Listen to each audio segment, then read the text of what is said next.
อ้าวสบายดีสบายดีสวัสดีแบบสี่มื้อสุกูสุกคนเนาะพี่น้องเนาะมาพี่น้องมาโอ้มื้อนี้ได้เมนูเด็ดพี่น้องมื้อนี้ตำมะเขือเนาะพี่น้องเนาะคิดอยากตำมะเขือพี่น้องเอ้ยกับทอดไข่เนาะนี่เนาะนี่พี่น้องนี่มาแซ่บๆพี่น้องมาเด้อ FC สกูสกอนวันนี้มากินข้าวน้ำปลาตุกตาเดิมกินตอนเที่ยงพี่น้องเบาเส้นนี่ออกไปรับจ้างสวนมันเด้อพี่น้องเด้อแล้วก็อีแม่แม่นออกไปหาเก็บผักเนาะกับตุกตาก็เฮียนน้องตุกตาแล้วก็ใบเทียนก็ไปรับจ้างอยู่เมืองอันนี้เพิ่นอยู่นอกก็เลยบ่ได้กลับมาเพิ่นกินข้าวอยู่พุ่นเลยพี่น้องเอ้ยก็เลยจ้ะแม่ก็ค่ำพุ่นแล้วเพิ่นสิมาพี่น้องอืม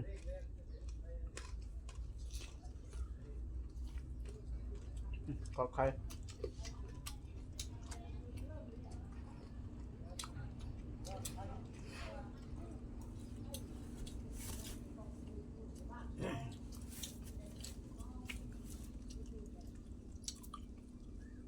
เติมน้ำปลาจักหน่อย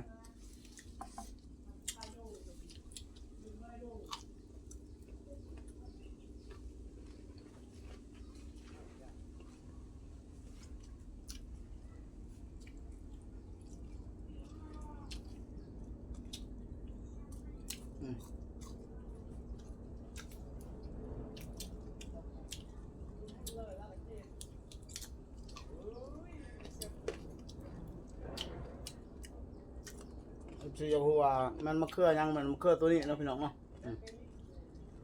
ตำ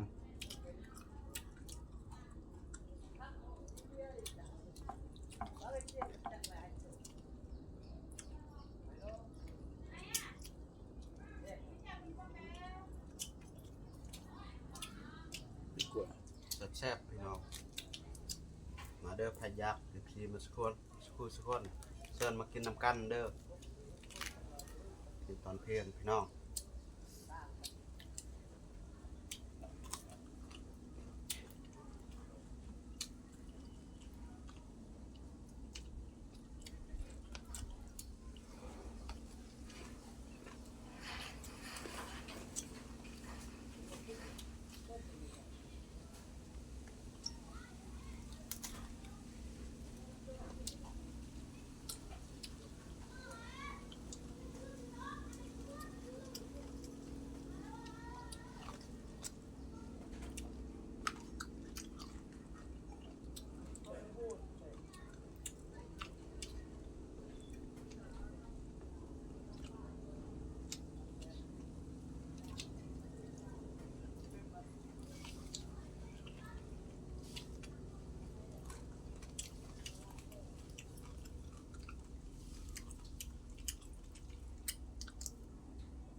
กินกับทอดไข่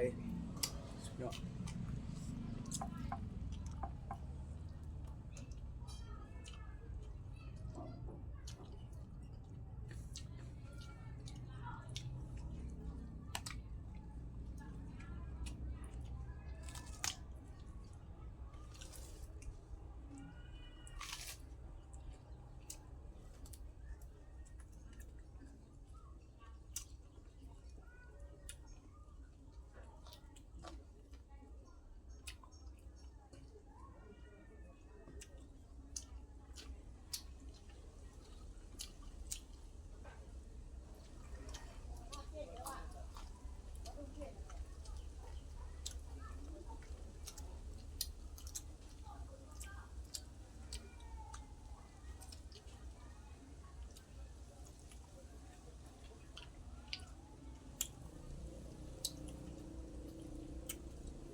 หอนแห้งเลย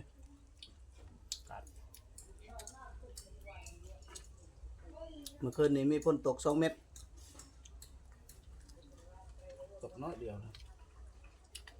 ดินยังบ่ได้เปียกพี่น้อง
ส่วนที่เหลือจงให้แม่